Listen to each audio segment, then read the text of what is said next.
Hello to all my classmates. This is Chapter 7 discussion, Becoming Gendered. The first question that I chose to answer was, have you felt the pressures to be feminine or masculine as the book describes them? I would say definitely yes. I've always felt, for as long as I can remember, the pressure to value my physical appearance above all other aspects of myself, which is unfortunate because I think that that should not be the thing that any of us value the most. How so? I remember my grandmother saying like beauty is pain, and she began teaching me beauty rituals and routines at a really young age. I remember learning how to paint my nails when I was like 4 or 5, putting curlers in our hair, and just, and I do like doing girly things, but a lot of times I would say, in adult life, just don't really have the time, and it's not like my number one priority. I remember buying fashion magazines. That was a big thing, and I, like a lot of young girls, I idolized and dreamed of looking like the models that I saw in the magazines, and I didn't really, at that time, I didn't fully understand that the pictures were airbrushed and not a realistic depiction of most women.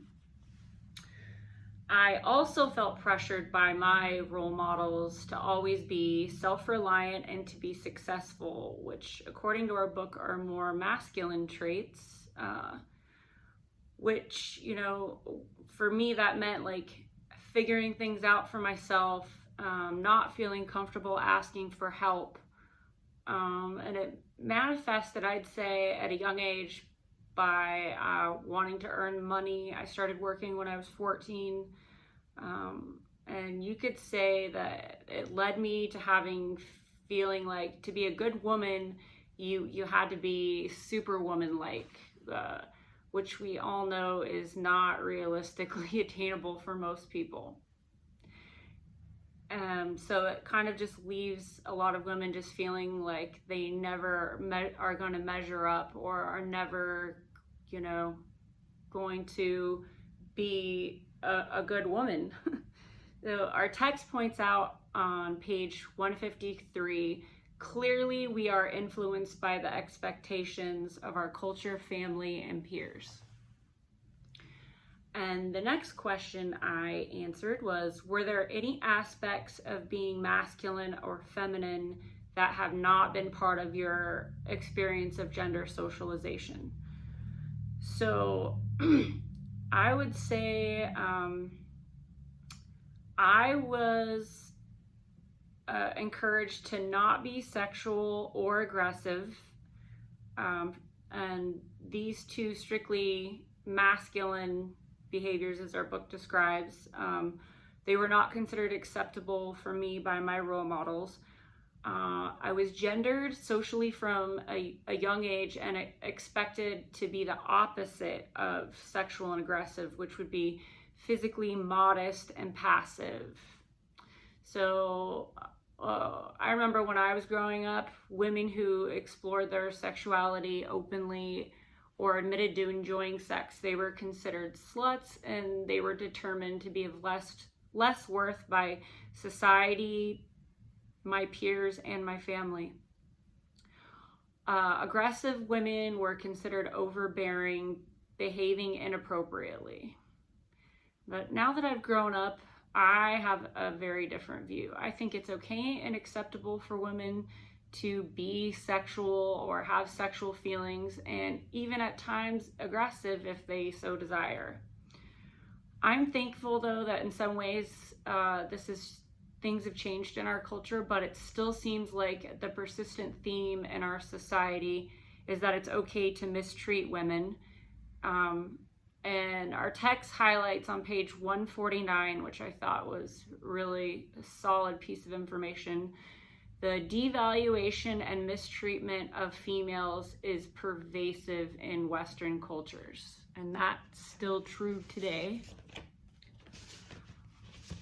And the next question I answered was, reflect on the ways your parents or guardians modeled their genders. Were they traditional in their gender expression, or did they defy gender norms? And were they traditional in some ways but not traditional in others? So I grew up under the care of my grandparents, and they were born in the 1930s. And then later in my teenage years, I was raised by my foster mom, Rachel, and she was an educated military officer in the Army. So these influences greatly affected my gender identity. As a child, I was exposed to more traditional gender roles and expressions with my grandparents. During the area that they grew up in, societal expectations in America basically dictated a clear distinction between masculine and feminine behaviors. Men typically fulfilled breadwinner roles, and women were expected to do all the domestic household chores and duties. And reflecting on our text on page 142, it states, domestic chores, which are often assigned to females, emphasize taking care of others, whereas outdoor work and repair jobs are more typically assigned to males and encourage independent activity. So sometimes I think about, it would have been really cool to have my grandfather be like, hey, come out here, come outside, and let me show you how to do, change the oil in this car, or I think it would have been fun to be exposed to more outdoor and jobs where I could learn how to fix things, because I definitely don't really possess any skills for fixing anything, nor am I interested, and it would be really nice to have some of those skills developed at a young age. So my grandparents perfectly model these traditional gender norms, and their behaviors and attitudes were reflective of the cultural context of the time that they grew up in. Contrastingly, my teenage years under the care of Rachel, who was an educated military officer, introduced me to more non-traditional gender expression, which I'm very thankful for. This undoubtedly shaped some of my understanding of gender expressions and norms. Her choice to be in the military, at that time could be seen by some as a defiance of traditional gender norms. She challenged my perceptions about women's capabilities and roles within society. I remember that she always was encouraging me to play sports, and I ended up playing soccer in high school, and she'd always go to my games, and she really valued athleticism with males and females. So in considering the next question I answered, and considering how my parents or guardians' gender expression influenced my own gender identity, I would say I perform and express my gender in ways that are similar to them. Reflecting on how my parental figures' gender expressions influenced me, I'd say my grandparents instilled traditional values and gender roles, while my experience with my foster mom expanded my perception of gender possibilities. I have integrated both aspects of traditional and non-traditional gender expression into my identity. I embody the qualities of strength and resilience modeled by my foster mother and my grandfather. And then I also really value the nurturing and caregiving traits that were demonstrated to me by my grandmother, as a young child. My grandparents represented more traditional gender roles, while my foster mother often challenged and expanded my perceptions of gender norms. This is reflective in my complex understanding of gender, and which has been enriched by my traditional and non-traditional influences. And finally, the last question I chose to answer was, how permeable are your ego boundaries? Reflecting on myself now that I'm in my 40s, when it comes to my identity and self-concept, I feel really solid. My beliefs and values are definitely independent from others' opinions. But although when it comes to my emotions, I often find myself very influenced by those around me, whether it's in my personal or professional life. With friends and coworkers, I tend to show empathy and an awareness to others' needs before my own. And I wonder how much of this is gendered or if it's just truly my personality. I don't know, I've been reflecting on a lot of these things, I'm sure, as you all have in class, like how much is instilled and how much is just like naturally who we are. So our text discusses this on page 139, stating that individuals who develop feminine gender identities which emphasize interrelatedness with others tend to have relatively permeable ego boundaries that do not entail rigid separation from others. So if you have more permeable ego boundaries, how do these enrich your life and relationships, and how might they constrain or restrict you? I do see myself as having more permeable ego boundaries, but I see the sensitivity, as a form of emotional intelligence that enriches my relationships.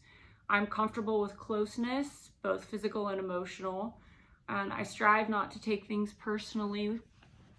However, there have been times when other people in my life are not as comfortable with this level of closeness, and it's caused issues. Like our text describes how people who have firm ego boundaries may feel smothered in relationships that are extremely close. So some people do not want consistent closeness in their relationships, and that's okay. It's a matter of preference. My permeable ego boundaries enable me to connect deeply with empathy and understanding. At times, I feel more open-minded and receptive to diverse perspectives than most people I know or I've ever met. I've had challenges and sometimes struggle with maintaining boundaries. It can be a risk being overly influenced by others' emotions. So we all have to be aware, because this can lead to stress and difficulty for me to assert my own needs and priorities. And sometimes it can even be overwhelming. I don't know if maybe I would be considered empathetic or just sensitive, but at times it's caused me to neglect my own well-being. But I do recognize the importance of finding a balance. I must, continue to actively work at maintaining healthy boundaries. I want to ensure that I remain authentic and true to myself at the same time while being empathetic and compassionate towards others. Ultimately, I believe having more permeable ego boundaries enriches my life with meaningful connections and understanding. It's my choice to be open to the experiences and emotions of those around me.